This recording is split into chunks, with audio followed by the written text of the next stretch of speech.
मेरी भविष्यवाणियों की पुस्तक में। तो आइए हम आज के पवित्र वचन को पढ़ेंगे जो कि परमेश्वर के दास प्रेरित अंकुर यूसुफ नरूला जी के द्वारा लिखा गया है।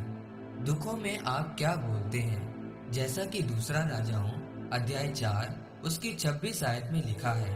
अब उससे मिलने को दौड़ जा और उससे पूछ कि तू कुशल से है, तेरा पति भी कुशल से है और लड़का भी कुशल से है। पूछने पर स्त्री ने उत्तर दिया, हाँ, सब कुछ कुशल से है। मेरे प्रियो, जब मसीह में आने के बाद परमेश्वर आपको परखे, आपके जीवन में नकारात्मक हालात पैदा हो जाएं, तब आपके दिल में क्या आता है और आप अपने मुंह से क्या बोलते हैं, ये निर्भर करता है कि आप कहां तक पहुंचेंगे और उसी पर आपकी आशीष, आपकी बड़ी गवाही निर्भर करती है।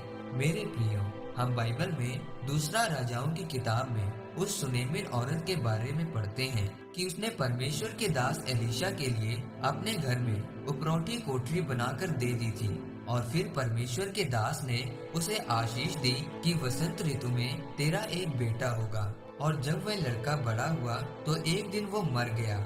जब हम इस कहानी को आगे पढ़ते हैं तो लिखा है कि उस नकारात्मक परिस्थिति में उसने एक बार भी अपने मुंह से गलत शब्दों को नहीं निकाला। जब वह परमेश्वर के दास के सेवक के पास पहुंची तो उसने कहा कि सब कुछ कुशल से है। उसने अपने पति को भी कहा कि मुझे एलीशा के पास जाने दो, सब कल्याण होगा। मेरे प्रियो, याद रखें, अगर आप अपनी नकारात्मक परिस्थितियों में अपने मुंह से सही शब्द निकालते हैं और परमेश्वर का वचन बोलते हैं तो आप अपनी उस नकारात्मक परिस्थिति को अपने जीवन की बड़ी गवाही में बदल सकते हैं। उसने कहा सब कुशल से है और अपना सारा हाल एलीशा के सामने रखा, लेकिन एक बार भी उसके मुंह से ये नहीं निकला कि मेरा बेटा मर गया है। और उसके आशीषित होने का और उसके बेटे का जिंदा होने का यही कारण था कि उसने अपने मुंह से कुछ भी गलत शब्द नहीं बोला और परमेश्वर पर दोष नहीं लगाया। मेरे प्रियो, आज लोगों के जीवन में थोड़ी सी परीक्षा आ जाए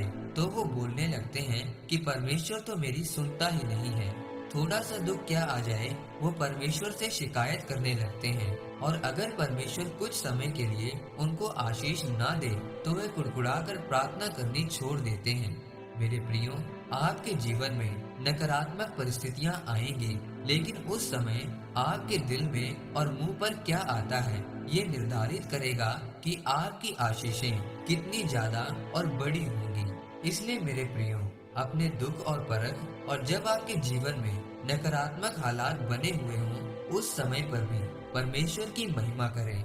उस समय और ज्यादा प्रार्थना करें, ज्यादा उपवास करें ताकि शैतान शर्मिंदा हो और आप जीत सकें। अपने मुंह से कभी भी परमेश्वर को गलत ना बोलें। हर समय परमेश्वर का धन्यवाद करें और जब आप ऐसा करेंगे तो आप उस सुनेमिन औरत की तरह अपनी बड़ी गवाही को पाएंगे। आमीन। आइए परमेश्वर के दास के द्वारा लिखे गए इस अंगीकार को आप मेरे साथ एक मन होकर करें। सर्वशक्तिमान परमेश्वर, मैं इस वचन के लिए आपका धन्यवाद करता हूँ।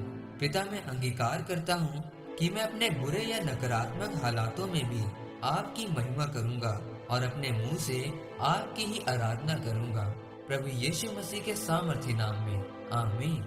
परमेश्वर आप सबको आज के वचन के ऊपर मनन करने के द्वारा आशीषित करे। आमीन।